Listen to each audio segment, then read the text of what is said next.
এক লোক এই কথা বলতেছিল যে হুজুর আমি আমার চারটা সন্তানকে আমার চারটা ছেলে তার মধ্যে তিনটা সন্তানকে একজনের ব্যারিস্টার একজনের ডাক্তার একজনের ইঞ্জিনিয়ার বানাইছি, তিনজন লন্ডন কানাডা আমেরিকা ইউরোপে আছে, আর একজনের হাফেজে কোরআন বানাইছি।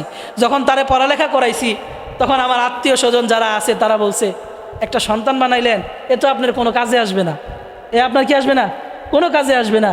কিন্তু এখন শেষ বয়সে আইসা দেখি আমার ওই তিনজন সন্তান যারা ইউরোপ আমেরিকায় থাকে তারা আমার খোঁজখবর নেওয়ার টাইম পায় না, আর যেটারে মনে করছি আমার সময় খোঁজখবর নিতে পারবে না, আমার কাজে আসবে না, এইটাই দেখি আমার সারা বছর লালতেছে পালতেছে খাওয়াইতেছে। সন্তান যদি কোরআনে কারিমের হাফেজ হয়, ভাতিজা যদি কোরআনে কারিমের হাফেজ হয়, কোথায় পড়ে? মাদ্রাসায় পড়ে, মুখটা কালা করে মাদ্রাসায় পড়ে, নিজেই তো খাইতে পারবো না, আম করে খাওয়াইবো কি, ভাত তো দিতে পারবো না।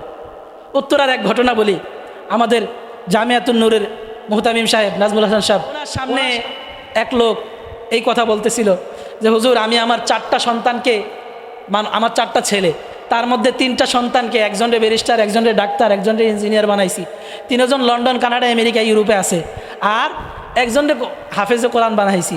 যখন তারে পড়ালেখা করাইছি তখন আমার আত্মীয় স্বজন যারা আছে তারা বলছে একটা সন্তান বানাইলেন, এ তো আপনার কোনো কাজে আসবে না, এ আপনার কি আসবে না, কোনো কাজে আসবে না।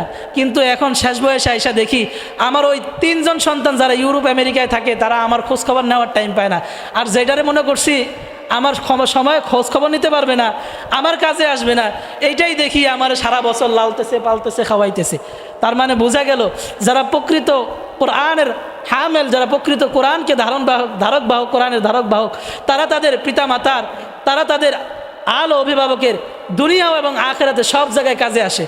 এই জন্য আমাদের যাদের সন্তান পাঁচটা আছে, একটাকে কোরআনে হাফেজ বানাই, যদি কোরআনে হাফেজ বানাইতে পারি তাহলে আখেরাতে কিয়ামতের ময়দানে আমরা কি করতে পারবো, আমরা আমাদের মাথায় নূরের টুপি মিলবো, নূরের মুকুট মিলবো। অন্যথায় আমরা যেই সেই আমাদের কি বলে দুনিয়াও শেষ আখেরাতেও শেষ। এই জন্য দুনিয়াও বানাই আখেরাতেও বানাই, আখেরাতের কিছু পুঁজি আখেরাতের কিছু সামানা তৈরি করি। হ্যাঁ, আমরা যখন মরে যাব তখন এই সামানাই কাজে আসবে।